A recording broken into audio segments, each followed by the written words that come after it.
are back. Today we have Mr. Sean Stefanic from Hybrid Martial Arts in Lexington, Kentucky, who is going to be the main event at New Line Cagefighting 24 here next weekend. So, hey Sean, how you doing? Doing well yourself? Great, man. Great. Thanks for coming on. Thanks for having me. Looking forward to the fight. So we got you the main event against Delano Reynolds out of Toledo. He is a boxing veteran and has one professional MMA fight. You're making your pro MMA debut, but definitely not new to fighting. You've been doing this for a long time. So one thing I wanted to ask you, what got you started in combat sports? You're a guy I've always heard about. You've got a ton of respect from everybody in the community, in the martial arts community around Lexington, the Kentucky area. And all your fighters are fantastic. You've got some of the most technical fighters we've seen at New Line Cagefighting. I always enjoy watching you guys compete. I'd love to know how your story started in martial arts. Well, it kind of happened on a whim, so to speak. I played college football, baseball, and the best offer I got was to play semi-pro football, and it didn't pay much. So my best friend was the heavyweight kickboxing champion on the East Coast, and he talked me into going in for one class when I got done playing college ball. And I got my nose broke, and I was hooked ever since. So that's kind of how it started. So I just fell in love with it, and when I was there for about 2.5 years doing primarily boxing. We did Gold Glove boxing and kickboxing, and my instructor had his best friend come up from Austin, Texas, who happens to be Chuck Norris's bodyguard, and I saw this guy fly through the air and knock 3 people down that were holding shields. And then I was like, well, I'm going to Texas to train under him. So I went down there for 5 years and trained under Mike Fillmore, who's Chuck Norris's bodyguard. And he actually just got an award by Chuck last weekend for Instructor of the Year. So I've been hooked in ever since. And he was a professional Muay Thai fighter. Actually, he's a professional Muay Thai fighter, kickboxer, and MMA fighter. And I learned from him down in Texas for 5 years. And then when I came up, Is that where that sidekick came from? Because yeah, that came from. I watched one of your matches. You got a beautiful lead leg. I really enjoyed watching. That's something. It's almost foreign to me. I never got to do many traditional martial arts, so I'm still kind of in amazement at guys who are so good off that lead leg. Well, it's funny because the one person people talk about a lot with the sidekick is Sage Northcutt. You know what I mean? And I train Sage, so as far as I'm concerned, he learned that sidekick from me. You know what I mean? So I don't care what he says. I know where he started. So. I knew that about you. I knew you'd worked with Sage. Sage has such an interesting story and career. Like, that was a kid who was in the UFC at 18. They threw him to the top level of competition. And I almost, watching him compete, I thought they threw him to the wolves so early. If he would have had more time to develop, I felt like the UFC almost, they knew he was marketable. So they Right. used that and kind of threw him in too quick. And you saw he had kind of a rough go of it at the end. But Sage has an immense amount of talent. Still does, Oh, I'm sure. yeah, he's very talented. Where he messed up, I think, is that he was taking those fights at 55 and he was doing well, and then he went up to 170. And honestly, he's not a 170er, I don't think. I don't think he's big enough to fight 170. And I told him that, you know what I'm saying? But, it's, I guess when you're getting paid and, you know what I mean, you think you're indestructible, you'll take any fight, you know what I'm And, saying? So, you get that famous, that young, that quickly. I'm sure it was a whirlwind for him. Oh, yeah. right. Yeah, and I tell everybody, you know what I mean? His sister is way better than he ever was. You know what I'm saying? So, I mean, you just wait. You think she married Raymond Daniels, so you wait to see what that child's like between Colby Northcutt and Raymond Daniels. That's going to be one hell of an athlete, I promise you. So, That's another good question for you. Who are some of the traditional martial artists you're seeing in the modern age that you really like watching? Well, I like Wonder Boy a lot. You know what I'm saying? I've always been a fan of Raymond Daniels. You know what I'm saying? I always wanted to fight him. It never happened. Let me think here. I got speak one of my boys up in Michigan who fought in the UFC and Bellator, Corey Cuppe. You know what I'm saying? He's a good friend of mine. I like him a lot. I think he's talented. Corey Anderson. You know what I'm saying? I like him. Yep. He's come up in the old school. Like that the new guy out of England. You know what I mean? I don't know much about him. That Michael Venom Page, but I've heard a lot Oh yeah. about him. You know what I mean? So I've never fought him. Don't really know much about him, but I know I hear a lot of good things about him. So I heard he's very talented. Besides that,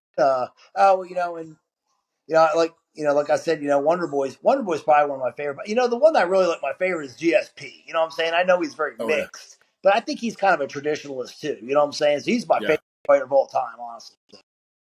I think Yeah. he's the greatest of all time. I mean, his pedigree's fantastic. Went out as a champion. You don't see that often. Like, you don't see many guys ride off into the sunset in this sport, and he did it. One question I Yeah. had for you, we see your guys competing. We've got several on this card coming up. You've created, you're a traditional martial artist, but I know you're well-rounded as well. What are you doing at Hybrid MMA to create such well-rounded mixed martial artists? Well, I mean, I tell everybody that comes in the door, I said you have to have a good striking game, whatever that consists of. You know what I mean? You have to have a good ground game, and you have to have a good clinch game. I mean, because everybody wants to attach like your ground game to jiu-jitsu. You know what I mean? Or your striking game to Muay Thai or whatever. I said, honestly, it doesn't really matter what you do, just so you're well versed at it. You know what I mean? It can be sambo on the ground, but if you're good, you're good. You know what I'm saying? I was fortunate that when I started in jiu-jitsu, I started with Helio Seneca Morera. That was my first instructor because he's good friends with my instructor from Texas. And I trained with him for 3 to 4 years. And then like he got me like, I did a lot of seminars with like a lot of your guys from the UFC and stuff. I learned a lot of my clinch work, from Alex Stiebling, Alex the Brazilian killer Stiebling out of the Pride. You know what I'm saying? So I kind of like I brought people in, and anything that I had a hole in my game on, I'd bring them in, and they'd fix it. You know what I'm saying? So, but it's like I just think you have to be well versed everywhere. You know what I'm saying? So I have guys that come in that are high level wrestlers that shoot takedowns. You know what I'm saying? Like collegiate level wrestlers. You know what I'm saying? I have guys that are good at Muay Thai. I had a guy come off the West Coast as the champion out there in Muay Thai kickboxing came in. You know what I mean? I just bring people in and they just whatever that is, and if I can learn from them, like I said, I'm an open book. I don't know it all. You know what I'm saying? So if you can teach me something, but by all means, I'm open minded about it. So I never think I know it all. So Yeah, I know you have a little bit of a wrestling game yourself too. A friend of mine, Cody Cheney, who was a two-time national champion wrestler in college, he was telling me that he's wrestled with you, and he said you definitely know your stuff in wrestling. What kind of a wrestling career did you have? Well, I got recruited to play, recruited to wrestle in high school in Pennsylvania. I'm from Pennsylvania. I'm from outside the Philadelphia area, Harrisburg to be exact. From Harrisburg, PA. I wrestled there. As far as I'm concerned, it's the best wrestling state in the country. You know what I'm Oh saying? yeah, yeah, I wrestled against guys that one of my good friends wrestled for Ohio State. You know what I'm saying? I have, we just had a lot of talent. I didn't yeah, wrestle until my junior year in high school because I played basketball my freshman and sophomore year. And then what happened was I was in the weight room lifting because I was going to play college football. That's where my focus was. And the three guys that wrestled states kept coming into the weight room when I was lifting with my buddy. And they said, "You're coming, let's go." Him and the coach, "Let's go. We're going out to the wrestling team." I said, "Man, I'm not wrestling. I'm getting ready for college football." They came in for 4 weeks in a row, and finally, next thing I know, I was wrestling. So I wrestled for my junior and senior year. So which I either pinned the guy or got pinned. So it was yeah. one way or the other. There's no winning on points or losing on points. I either got pinned or was pinned. So I pinned them or they pinned me. That's pretty much how it went. So Pennsylvania, yeah. Everybody can associate with wrestling. It's like everybody I know from Pennsylvania, either their dad wrestled, their uncle wrestled, they wrestled, somebody wrestled. And they all tell me the basketball team is usually the guys who weren't good enough to make the wrestling team. So I know PA is really really big for that. yeah. So I have a I'm kind of I was always just a good athlete. I'm old now, I get it, but I mean, I can still. I mean, I'm like they were trying to shoot takedowns on me, and I was sprawling. They're like, "Holy shit! How the hell do you keep sprawling?" But I mean, I don't. I mean, I used to be able to wrestle, believe it or not. You know, Yeah. I know I'm old, but I can still sprawl. You know what I'm saying? So You said it yourself. You're an old man now. So that comes to my next question. yes, sir. I was surprised when I heard that you're coming out into pro MMA. I was excited. I'm really looking forward to seeing you compete. You're a guy I've got a ton of respect for. Oh, thank you, And sir. my question is this: why? Everybody keeps asking me that. You know what I mean? So, well, I mean, I guess I'll let the secret out of the bag. You know what I'm saying? But um, I want to use this fight as leverage because my ultimate goal or my end game, everybody gets asked, what's your end game? Why are you coming out now? Well, you know, I mean, I got looked at by the UFC when I was 35 and they thought I was too old. You know what I'm saying? So I'm like, well, I'm not going to come out and fight pro and not make any money. You know what I'm saying? Not in a local scene. It's not worth it to me. You know what I mean? So, anyways, end game. Back to your original question. I want to fight Jake Paul. That's where I'm going with this. You know what I'm saying? I've been wanting to fight him for the last 9 months. I've been trying to get it to happen. So I want to use this footage to try to get him to come fight me. You know what I'm saying? Because I really want to fight Jake Paul. That's real, and I don't. I understand. Initially, this was supposed to be a boxing fight, and that's what I was gonna. It was gonna be easier for me to use to showcase my skills in boxing and how. But anyways, it is what it is. I still want to fight Jake Paul. That's my end game. So there you go. And that answers my question. This whole interview answers it for me because you're a guy, you're a lifelong competitor. You've been involved in some kind of competition from a young age. I feel like it's hard to let that itch go. You have so much fun doing it, and I'm really excited to see you do it. We've not got long to wait now, so how have you been feeling? How's training camp been going?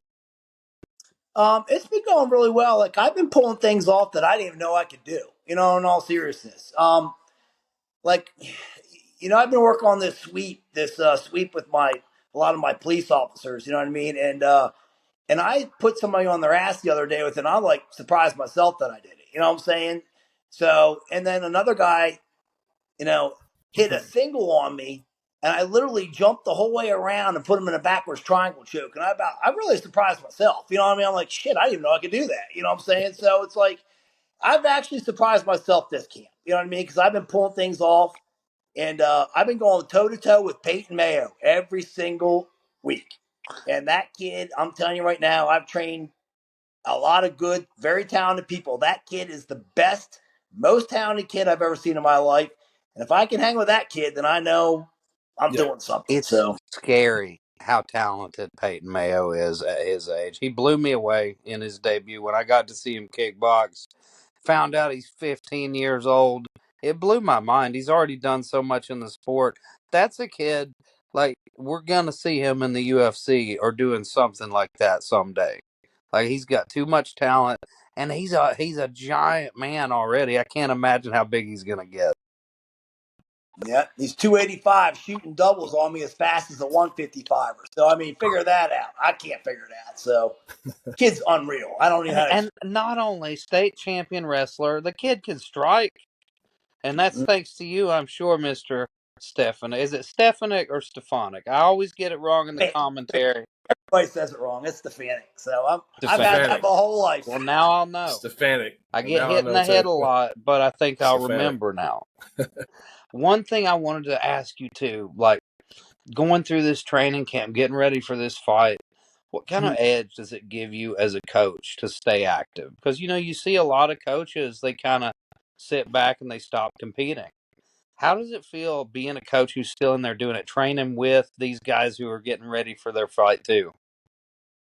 Well, I don't, I think it gives them incentive to keep working hard. You know what I mean? Because when they see, my old ass in there working hard and training hard, and like they have no reason not to come train hard when I'm in there working hard. Like if you ask any of them, from like, back to Sage Northcutt, to Christian Boland, to Corey Holbrook, to Justin Thompson, you ask any of them who their hardest round is, they'll tell you it's me. You know what I'm saying? Peyton Hughes, all of them. You know what I'm saying? I mean, I drop it like it's hot. You know what I'm saying? So, I mean, when I come at them, they know it's, but the thing is, I do it because I want them to be the best version of themselves. You know what I'm saying? I always tell them it's not about me. It's about me making you the best you. You know what I'm saying? So I think it gives them incentive to keep working. I mean, that's why Peyton Mayo, he comes in there, he'll tell you every single time, my hardest round is you. And he goes 100% against me. You know what I mean? And it's like, it's hard to go against a kid that talented. But you know what? I know that if I can go against him and he's going 100% against me, I ain't worried about nobody else coming at me. That's just the bottom line. You know? It doesn't mean I'll win, but I'll tell you right now, I'm stacking the deck in my favor. That's all I know. So I think that's about it for me. I know you're a very busy man, but is there anything you want to say? I know you got a lot of people watching. You got a lot of people that are going to be rooting for you and showing up to this fight. What do you got to say to them? Well, it's put a lot of pressure on me because I have a lot of people coming, way more than I ever would have anticipated. And I really think there's probably as many people come to watch me succeed as there is as many people coming to watch me land on that canvas unconscious. You know what I mean? And I'm okay with either of those options. You know what I'm saying? I don't bother me. I've had many people want me to lose, but I'm gonna tell you this: you're going to get the best version of me. You know what I'm saying that day. You know, so I've trained very hard for this, and I'm looking for something. I want to highlight reel. That's what I'm looking for. I'm not looking for something simple. I ain't looking for some simple armbar. I'm not saying I won't take it, but I want a highlight reel. Something that somebody that the people that can see me can watch and be like, oh, you remember that time? And I'm like, I want to be the remember that time. So, and I don't want to be on the opposite end of that either. So, if you know what I'm trying to say. So, And one last thing. So I want to know what's next. I want to know if this is a thing like I want to compete one more time, one and done. Well, the Jake Paul fight, of course. But even then, do you think you might still be competing, even if you don't get that big money fight? I don't know. You know what I mean? I've been trying to retire for 12 years and nobody will let me. You know what I'm saying? So I don't know what to tell you. Everybody keeps saying, "Oh, you still got it. You still got it." I'm like, yeah, I kind of got it. You know what I'm saying? They're like, "No, you still got it." So I don't know. Like I said, I've been trying to retire since I was 40 years old. Nobody will let me, so I'm not going to say no. How about that? You know what I'm saying? But I really want the Jake Paul fights. Really, what I want. Yeah. So I don't know if it'll happen or not. You know, Mike Tyson may kill him, so I may not never get a chance. But I um, think we're all hoping that Mike kills him. yeah, I think so. Maybe Yeah. not you as Yeah. much. You're hoping he saves a little piece for you. I want a little piece. That's all I want. Just give me a little piece. You know what I mean? I don't Hey, need a big piece. maybe if Tyson takes him out, then we'll get Stefanic versus Tyson. Whatever. I just want, Whatever. honestly, what I want is I want a big money payday. That's what I'm looking for. You know what I'm saying? One big thing where I can be on like something big. That's really what I want. I'd be content with that. You know what I'm High saying? So, level fight, massive crowd, just the experience of it. right, right. Yeah.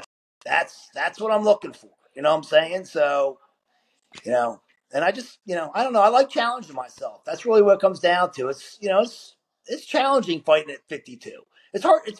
I mean, hell, most people are on the couch at my age. You know what I'm Yeah. saying? I'm in there training with young kids. You know what I mean? And going toe to toe with them.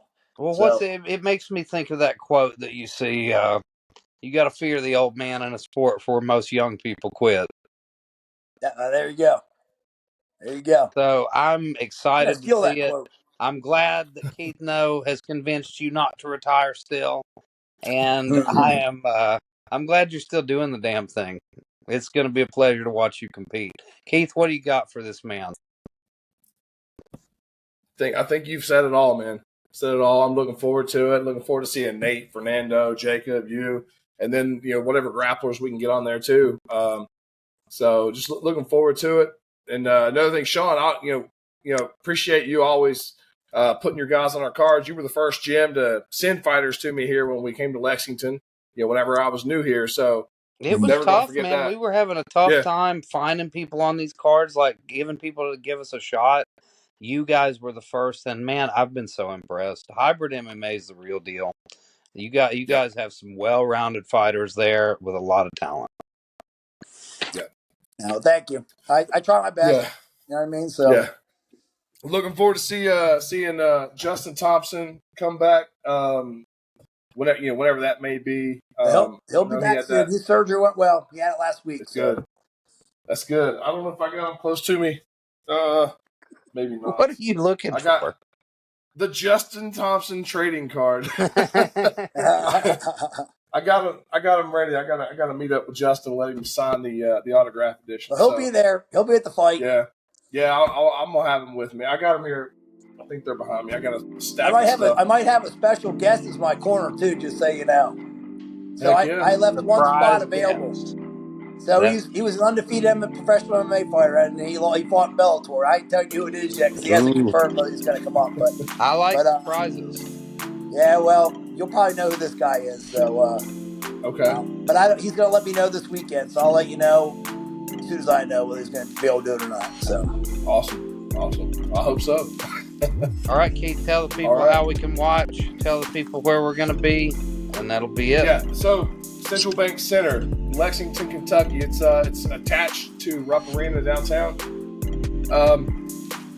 You can get tickets at newlinecagefighting.com. Front row is sold out thanks to Sean here. There's some second and third row still available, some general admission.